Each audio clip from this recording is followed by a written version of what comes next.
Do you know that Nigeria has no fewer than 30 stadiums worth over $3 billion? They have a combined capacity of over 300,000 seats. Do you also know that the Nigerian Television Authority, NTA, has $250 million worth of equipment, including underwater cameras, to record and broadcast all sporting events from track and field to football to swimming, basketball, boxing, and much more. So what's missing? People, which we have plenty of. So why would government spend so much money on equipment and stadiums and not invest in the only thing that we have in abundance? People. Jamaica has produced the fastest man and woman in the world. It has also produced champions in many other sports, and yet it is a very small nation. And we have nothing. If US World Boxing Champion Floyd Mayweather Jr. was a Nigerian, he would most likely be in prison or dead. The question is, why? The answer, however, is that the countries that invest in their people reap the most benefits. Not too long ago, we had champions drawn from secondary school competitions at national and international levels. I went to St. Gregory's College, Lagos. We had some exceptional students. For instance, we had Adingukwu and Ogulende, who were already national athletes. Adingukwu was also a national gold-winning swimmer. Edmond Akbala and Sidney Ofeli were already clocking under 10 seconds in their 100 yards race. Bode Karanwi, who is now a dentist, was a national team cricketer. From St. Finbar's College, we had Henry Wosu and Stephen Keshi. King's College had Ricky Manuel, who just happened to be the second choice national goalkeeper. King's College also had Kasali, a famous sprinter better known as Paxi. Haruna Ilerika was at Zumratu College. Shortly after, he became a national team footballer. And my all-time favorite, Modupe Oshikoya, who was at Methodist Girls High School. She was a sensational athlete. Christ the King's College, CKC Onitsha, in eastern Nigeria, also proved their mantle at the national level. So what has happened since then and now?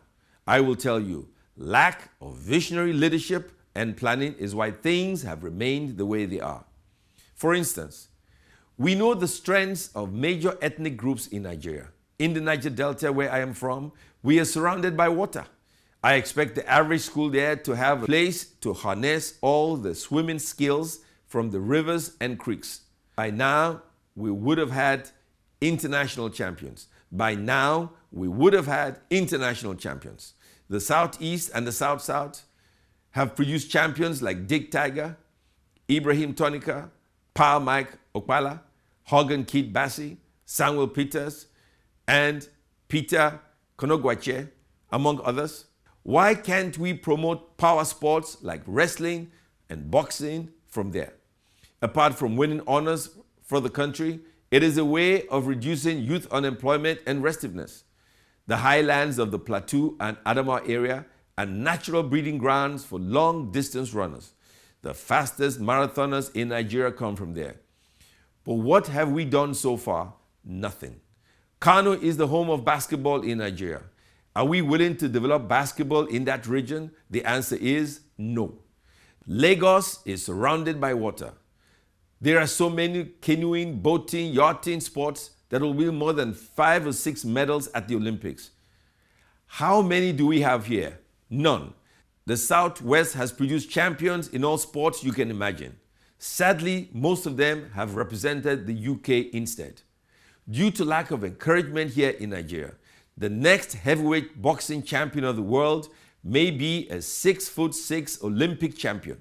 His full name is Anthony Oluwafemi Olaseni Joseph. Both parents are Nigerians, but unfortunately, he won't be representing Nigeria. I propose that every school should have a team in swimming, athletics, tennis, boxing, basketball, and more. We have to create tournaments, sporting events, and activities to keep our sportsmen and women busy and productive in these stadiums. Such competitions would make the stadiums fully utilized. We don't have to keep waiting for national or international competitions. I want the stadiums fully commercialized and leased to the private sector to manage. It's high time Nigerian sports administrators end their rhetorics and help the country's athletes to maximize their potentials. We would be going round in circles if we fail to do what we are supposed to do.